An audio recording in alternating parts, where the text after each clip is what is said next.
जय हिंद साथियों, मैं कुमोद स्वागत करता हूं आपके अपने परिवार मिथिला एकेडमी में एक प्रयास सफलता की ओर। दोस्तों, आज हम आपके साथ चर्चा करेंगे बेरोजगारी यानी कि अनएम्प्लॉयमेंट। अनएम्प्लॉयमेंट कैसे होता है यानी कि बेरोजगारी कैसे बढ़ती है, इसके बारे में चर्चा करेंगे। और यहाँ से लगभग सभी एग्ज़ामों में प्रश्न पूछे जाने की संभावना बनी रहती है। आप साथ ही साथ नोट्स भी बनाते जाएं। अगर आप नोट्स नहीं बना पाते हैं तो हमारा एक टेलीग्राम चैनल है मिथिला ग्रुप के नाम से, आप वहां ज्वाइन कर सकते हैं। तो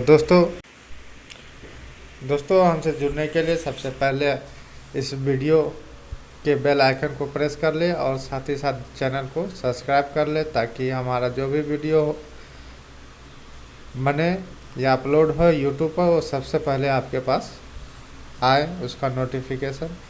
और लाइक और शेयर करना ना भूलें अपने दोस्तों के बीच। तो दोस्तों, आगे जानते हैं बेरोजगारी के बारे में। बेरोजगारी एक ऐसी आर्थिक एवं सामाजिक समस्या है जिसमें कार्यशील जनसंख्या को एक भाग को इच्छा क्षमता तथा योग्यता के अनुसार काम नहीं मिल पाता है, बेरोजगारी कहलाता है।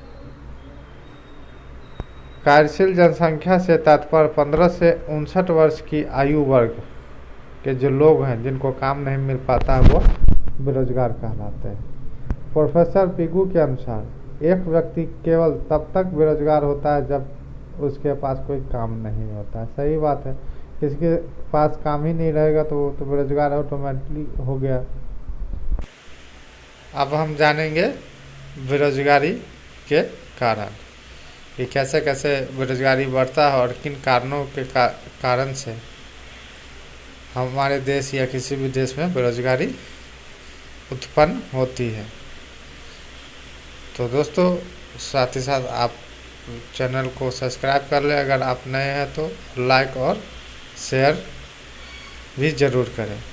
हम जानेंगे आगे बेरोजगारी के कारण, रीजन ऑफ अनएम्प्लॉयमेंट। तो पहला कारण है जनसंख्या में तीव्र वृद्धि। जहाँ काम कम रहेगा, पॉपुलेशन ज़्यादा रहेगा तो वहाँ तो काम कम ही मिल पाएगा। दूसरी बात है कृषि। कृषि एक मौसमी व्यवसाय है। मौसम के हिसाब से कृषि में व्यवसाय उत्पन्न होता है और मौसम के साथ ही ख़त्म हो जाता है। तीसरा है सिंचाई सुविधा की कमी। चौथा है शिक्षा प्रणाली जो है वो दोषपूर्ण है। पाँचवीं है श्रमिकों की गतिशीलता में कमी। छठी है लघु एवं कुटीर उद्योगों का ह्रास। और सातवीं है रोजगार विहीन समृद्धि। और आठवीं है बचत एवं निवेश की निम्न स्तर।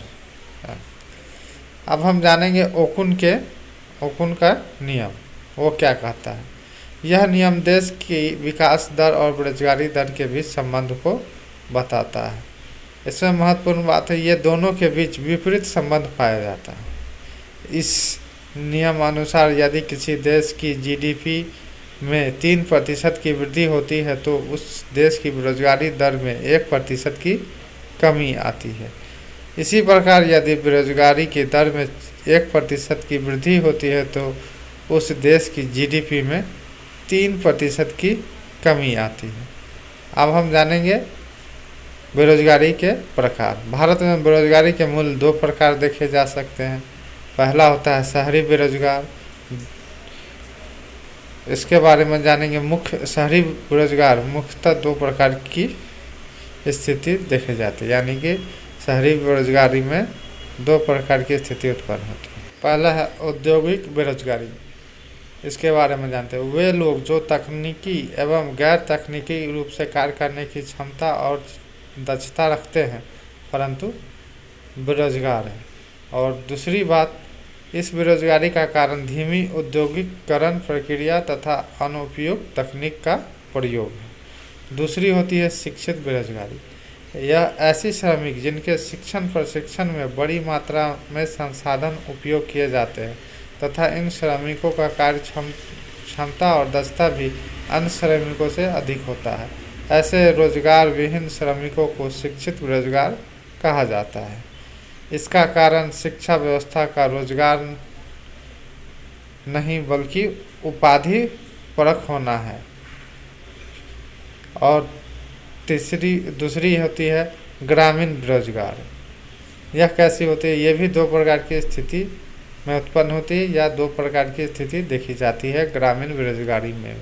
यह अदृश्य और प्रच्छन्न बेरोजगारी होता है। ऐसी बेरोजगारी जिसमें किसी कार्य को करने के लिए जितने श्रमिकों की आवश्यकता होती है उससे अधिक काम पर लगे होते हैं। दूसरी बात, यदि कुछ श्रमिकों को काम में हटा दिया जाए तो कुल उत्पादकता पर कोई प्रभाव नहीं पड़ता है। इसमें रोजगार लोगों की सीमांत उत्पादकता शून्य होती है। और दूसरी महत्वपूर्ण बात होती है ग्रामीण बेरोजगारी में, वो है मौसमी बेरोजगारी। एक वर्ष में किसी मौसम या कुछ महीने के लिए किसी व्यक्ति को रोजगार तथा शेष महीने में कार्य न मिलना, जिसके कारण बेरोजगार उत्पन्न होता है। इसे हम मौसमी बेरोजगारी कहते हैं। अब हम जानेंगे बेरोजगार के कुछ महत्वपूर्ण बातों को। तो साथ ही साथ आप नोट्स भी बनाते जाएं। अगर आप यहाँ नोट्स नहीं बना पाते हैं तो हमारा टेलीग्राम चैनल है मिथिला ग्रुप के नाम से, वहाँ से आप इसे प्राप्त कर सकते हैं और अपने नोट्स कर सकते हैं। और जानते हैं इसके बारे में, इसे अस्थायी बेरोजगारी भी कहा जाता है। दूसरी बात, सामान्य ग्रामीण बेरोजगारी भी कहा जाता है। तीसरी बात, सामान्यतः ग्रामीण बेरोजगारी कृषि तथा कृषि से जुड़े अन्य उद्योगों में पाई जाती है, जैसे ईंट के भट्ठे, गन्ना पेराई, कृषि क्षेत्र, इस सब में बेरोजगारी पाई जाती है। तो दोस्तों, आज का सफ़र यहीं समाप्त होता है। यह वीडियो कैसी लगी आप हमें कमेंट्स के माध्यम से ज़रूर बताइएगा। तब तक के लिए इजाज़त दीजिए, फिर हम मिलेंगे नेक्स्ट वीडियो में एक नए टॉपिक के साथ। जय हिंद, जय भारत।